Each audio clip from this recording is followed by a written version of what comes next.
Hello, dear students. Assalamu alaikum. I hope you all are doing well. This is me, Saib Khan. Welcome to back all of you on my YouTube channel, Nursing with Saib Khan. तो dear student, जैसे कि हमने MSN medical surgical nursing को discuss किया है, तो उसके जो है ना इसो माउथ एंड इसोफेगल डिसऑर्डर्स को डिस्कस कर रहे हैं कंटिन्यूअसली। तो आज की जो हमारी डिजीज है वो है डिजीज नंबर 5, हाइटल हर्निया। ठीक है, तो इसको हम डिटेल में डिस्कस करेंगे कि इसके काज क्या हैं, इसके जो रीजन क्या हैं और इसकी साइन सिम्टम्स क्या हैं और इसकी जो है नर्सिंग डायग्नोसिस एंड मैनिफेस्टेशन क्या है। तो ये डिटेल में हम डिस्कस करेंगे तो इन दिस वीडियो लेक्चर। तो सबसे पहले हम जो है नॉर्मली डिस्कस करेंगे कि हार्टल हर्निया है क्या। ठीक है, तो जो हमारी ये एक चेस्ट कैविटी होती है और एक एब्डोमिनल कैविटी होती है। ठीक है, तो अब इसको जो है ना चेस्ट एंड एब्डोमिनल कैविटी को एक सेपरेट करती है मस्क्यूलर जो है लेयर होती है, उसको प्राइमरी रेस्पिरेटरी मसल कहते हैं। ठीक है, तो वो क्या होता है, वो डायफ्राम होता है। ठीक है, तो अब डायफ्राम में क्या होता है, एक ओपनिंग होती है, एक डोर होता है, एक होल होता है। ठीक है, यहाँ से जो है ना इसोफेगस जिसको हम फूड पाइप कहते हैं वो मूव करता है टुवर्ड्स दी एब्डोमेन। ठीक है, तो अब वहाँ उस जो होल होता है उसको क्या कहते हैं, hiatus.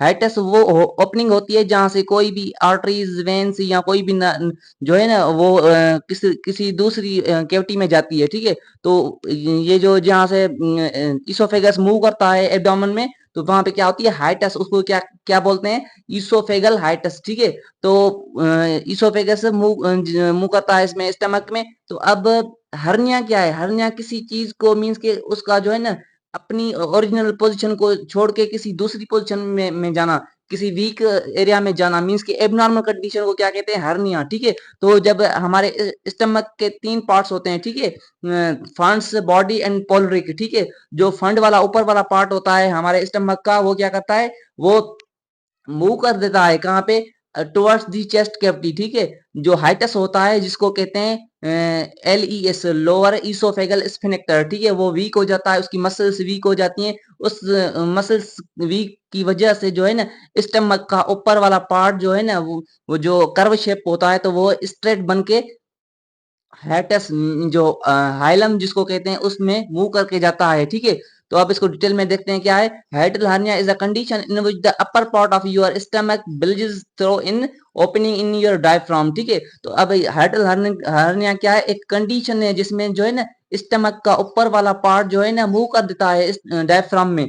Your diaphragm is the thin muscle that separates your chest from your abdomen. जैसे कि मैंने पहले ही आपको बता के रखा है कि जो डायफ्राम है वो क्या है, मसल लेयर होती है जो कि सेपरेट करती है एब्डोमेन को और चेस्ट कैविटी को। ठीक है, तो इसको क्या कहते हैं, प्राइमरी रेस्पिरेटरी मसल्स इसको कहते हैं, डायफ्राम को। ठीक है, hydel hernia occurs when part of the stomach moves upward into the chest। Hydel hernia वो कंडीशन है तब होती है जब हमारे स्टमक का जो ऊपर वाला पार्ट है जिसको फंड्स कहते हैं वो मूव कर जाए कहाँ पे, डायफ्राम की वजह से जो ऊपर मूव कर देता है, तो उसको क्या कहते हैं, हाइडल हर्निया। ठीक है, जैसे कि इस डायग्राम में शो हो रहा है कि नॉर्मल कंडीशन में क्या है, नॉर्मल कंडीशन में जो मैंने जैसे कि आपको पहले ही बता के रखा है कि LES, lower oesophageal sphincter strong होता है जब भी हमारे फूड पाइप से इसोफेगस से खाना आता है, तो वो ओपन हो जाता है, उसको क्या कहते हैं, डोर। डोर ओपन हो जाता है और खाना जो है ना हमारे स्टमक में डायरेक्ट चला जाता है। ठीक है, अब जब खाना पूरा हो जाता है तो फिर वो क्लोज हो जाता है। ठीक है, अब जब वो ES, lower oesophageal sphincter weak हो जाता है तो फिर क्या होता है, तो इसकी जो है ना हर्निया मींस की एक जो स्टमक का फंड वाला पार्ट है, ये देखेंगे इसमें कर्व नहीं है। ठीक है, स्टमक का जो है ना फंड वाला पार्ट मूव कर रहा है, स्वेलिंग कर रही है, जहाँ पे जो है लिखा हुआ है डायफ्राम के ऊपर हाइटल हर्निया। ठीक है, तो इसमें मूव कर रहा है ऊपर, तो ये क्या है, ये एक एबनॉर्मल कंडीशन है जिसको कहते हैं हाइटल हर्निया। ठीक है, तो टाइप ऑफ हाइटल हर्निया क्या है, तो हाइटल हर्निया के 2 टाइप तो होते हैं। There are 2 main types of the hiatal hernia. ठीक है, एक होती है स्लाइडिंग हाइटल हर्निया एंड होती है दूसरी होती है पेरा इसोफेगल हाइटल हर्निया। ठीक है, अब इसको देखते हैं कि ये 3 डायग्राम्स हैं, इसमें नॉर्मल है। ठीक है, नॉर्मल में क्या है कि इस स्टमक के 3 बॉडी पार्ट्स जो हैं वो विजिबल हैं एंड नॉर्मल कंडीशन में है, जैसे कि फंड्स, बॉडी, पोलरिक। ठीक है, तो अब स्लाइडिंग हाइटस हर्निया एंड पेरा पेरा इसोफेगल हाइटस हर्निया। ठीक है, स्लाइडिंग में क्या होता है कि ईसोफेगस वाली जो ओपनिंग होती है जिसको कहते हैं हाइटस ईसोफेगल, उससे ही जो है ना इसकी जो है स्टमक मूव कर देता है, मीन्स के उस ओपनिंग से ही डायफ्राम मेन हो जाता है, ठीक है। और पेरा ईसोफेगल में क्या होता है, उससे नहीं साइड से जो है ना एक स्वेलिंग हो जाती है, एक जो है ना एक दूसरा पाथ निकाल के चला जाता है, जैसे कि इस पेरा ईसोफेगल हाइटल हर्निया में शो हो रहा है, ठीक है। तो स्लाइडिंग हाइटल हर्निया क्या है, the stomach and the section of the oesophagus that's join the stomach slides up into the chest through the hiatus, ठीक है। तो जैसे कि मैंने आपको पहले ही बता के रखा है कि हाइटस हाइटस एक ओपनिंग होती है जहां से हमारा फूड पाइप इन होता है एब्डोमिनल कैविटी में, ठीक है। तो उसमें कह रहा है कि स्टमक का वो सेक्शन जो कि इसोफेगस में से ज्वाइन होता है स्टमक का, ठीक है, वहां से स्लाइडिंग होती है ऊपर पार्ट ऑफ द स्टमक की into the chest cavity through hiatus, ठीक है। पेराइसोफेगल हाइटस हर्निया क्या है, the part of the stomach pass और bulges into the chest beside the oesophagus, वो थ्रू द हाइटस मींस के उस ओपनिंग से जहां से फूड पाइप इन हो रहा था किसमें स्टमक में, वहां से ही जो है ना जो है सेक्शन हो रहा था और वो डायफ्राम मसल्स में चला जा रहा था, ठीक है। तो अब पेराइसोफेगल हाइटस हर्निया क्या है कि beside the chest, beside the chest oesophagus, ठीक है, मींस के उसकी साइड में से। कॉज ऑफ हाइटल हर्निया क्या है, age related changes in diaphragm, ठीक है। तो एज के हिसाब से अगर adult old adult old age जो 60 प्लस एज होते हैं उनमें भी ये चांसेस बहुत होते हैं, ठीक है। Injury to area, example any trauma और सर्जरी अकर्स, कोई इंजरी हो सकती है जैसे कि ट्रॉमा या सर्जरी की वजह से भी जो है ना हाइटल हर्निया हो सकती है। And congenital abnormality means, congenital means के at the time of birth, ठीक है। एक्सेसिव कफ वोमिटिंग, ज्यादा कफिंग है वोमिटिंग है उसकी वजह से भी हो सकती है। Straining during bowel movement, bowel movement proper नहीं है उस वजह से भी हो सकती है। एक्सरसाइजिंग और लिफ्टिंग हैवी ऑब्जेक्ट्स, जो वर्कर होते हैं जो काम करते हैं बहुत ज्यादा लोड उठाते हैं वजन उठाते हैं, तो उनमें भी जो है ना ये चांसेस हो सकते हैं, क्योंकि उनका जो है ना नेगेटिव प्रेशर जो है जनरेट हो रहा है एब्डोमेन में, तो जो है ना हमारा स्टमक का जो स्टमक मूव करेगा टुवर्ड्स दी चेस्ट कैविटी, तो मींस कि नेगेटिव प्रेशर जनरेट होगा, तो वो ऑलरेडी जो है ना वो L E S lower oesophageal sphincter weak हो जाएगा, तो उस हाइटस उस ओपनिंग से जो है स्टमक का ऊपर वाला पार्ट ऊपर चला जाएगा, ठीक है, because of the negative pressure load की वजह से। अब इसकी पैथोफिजियोलॉजी देखते हैं कि ठीक है, तो पैथोफिजियोलॉजी मींस कि इसका कॉज क्या है, कैसे ये इसका पाथ क्या है, कैसे जनरेट हो रही है, ठीक है। कंट्रीब्यूटिंग फैक्टर्स कौन से हैं, weight lifting, strenuous activity, constipation, pregnancy, ठीक है। तो जैसे कि मैंने आपको बताया कि वेट लिफ्टिंग ओवरलोड उठाने से भी जो है सो नेगेटिव प्रेशर जनरेट होगा, स्टमक मूव करेगा चेस्ट कैविटी, ठीक है। And activity, constipation, constipation and pregnancy में जो प्रेग्नेंट वोमेन होती है, तो उनके एब्डोमेन में जो इसमें यूट्रस में जो फीटस होता है, तो उसकी वजह से लोड पड़ता है स्टमक में और नेगेटिव प्रेशर जनरेट हो गया होता है, ठीक है। उसकी वजह से अब एब्डोमेन में नेगेटिव प्रेशर जनरेट हुआ, स्टमक में प्रेशर पड़ा, ठीक है। स्टमक जो है ना वो मूव करेगा towards the chest, oesophageal gastric junction displacement, ठीक है। जहां पे ईसोफेगस और गैस्ट्रिक मींस के स्टमक आपस में मिल रहे हैं, उस जंक्शन में डिस्प्लेसमेंट हो जाएगी, ठीक है। ईसोफेगस गैस्ट्रिक मींस के स्टमक जहां जहां पे आपस में जुड़ रहे हैं, जंक्शन बन रहा है, तो वो डिस्प्लेसमेंट हो जाएगा। डिक्रीज लोअर इसोफेगल प्रेशर जो है लोअर इसोफेगल प्रेशर मींस के L E S lower oesophageal sphincter का जो प्रेशर है, उसकी फोर्स है, उसकी ताकत है, वो टूट जाएगी, वो वीक हो जाएगा, ठीक है। लार्ज ओपनिंग और इसोफेगल हाइटस है, इसोफेगल हाइटस से जो जहां से इसोफेगस इन हो रहा है किसमें स्टमक में, वो ओपनिंग बड़ी हो जाएगी, उस वो वीक हो, उसकी मसल्स वीक हो जाएंगी, कमजोर हो जाएंगी, ताकि जो है ना स्टमक का अपर पार्ट इजीली मूव कर सके चेस्ट कैविटी में, ठीक है। Stomach herniates through the hiatus into the chest, stomach का जो अपर वाला पार्ट है वो हर्निएट्स होगा, मींस के जनरेट बढ़कर हाइटस की वजह से हाइटस के थ्रू चेस्ट कैविटी में चला जाएगा।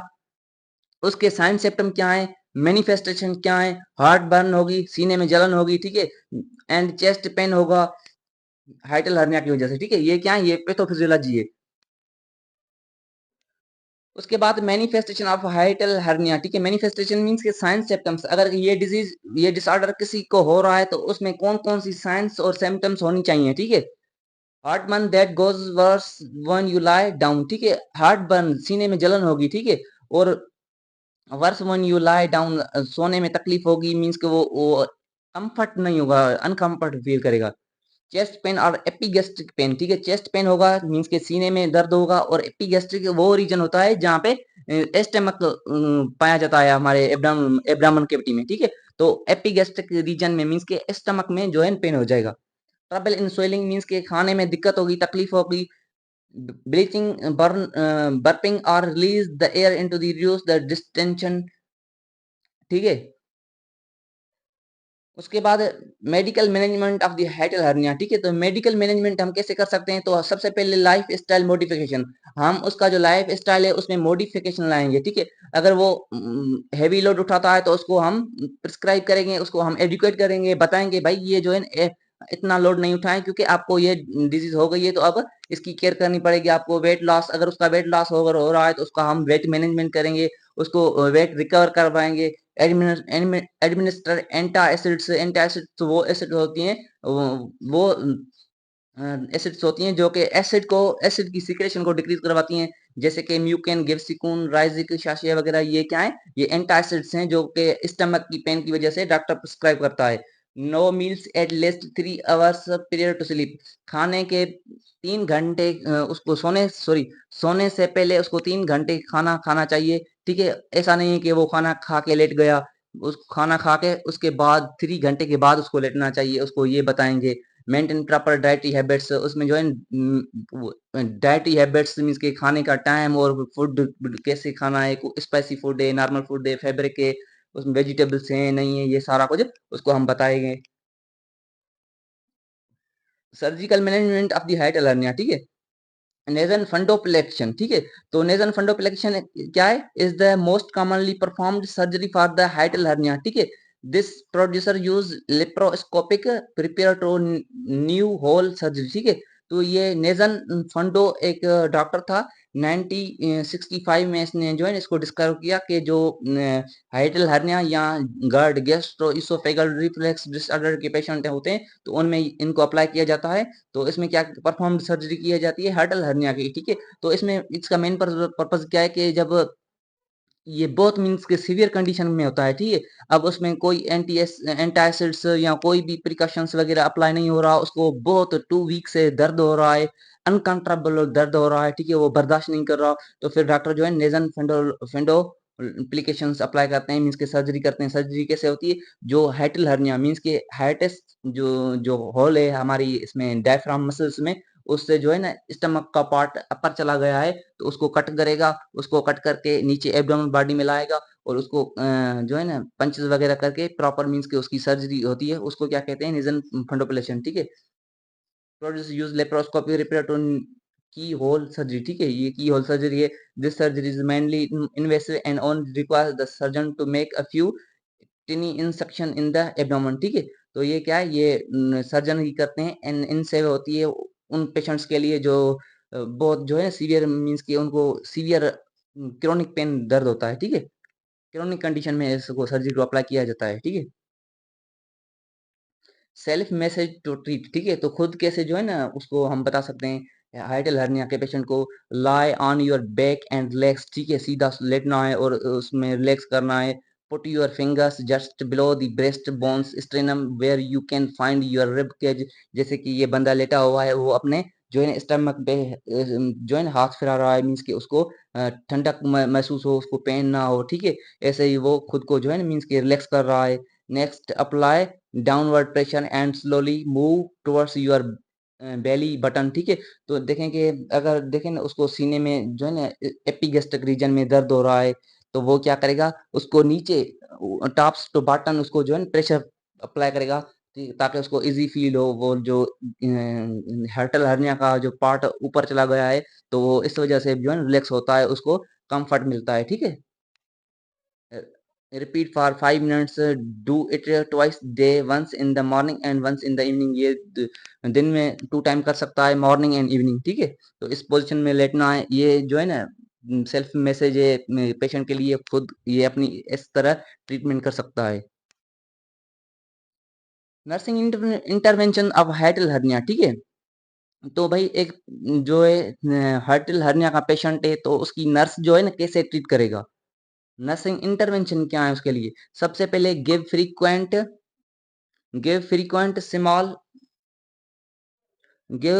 स्मॉल फीडिंग, उसको जो है ना बहुत जो है ना कम खाना देना है, और फ्रीक्वेंट मीन्स के उसको एक पेट भर के खाना नहीं बोलना कि बस एकदम ही खा सारे दिन का खाना एक ढक में खा लो, नहीं, उसको 3-4 बार खाएं, लेकिन small small meal that can pass easily through the oesophagus, इतना खाएं जितना वो हजम कर सके, ठीक है।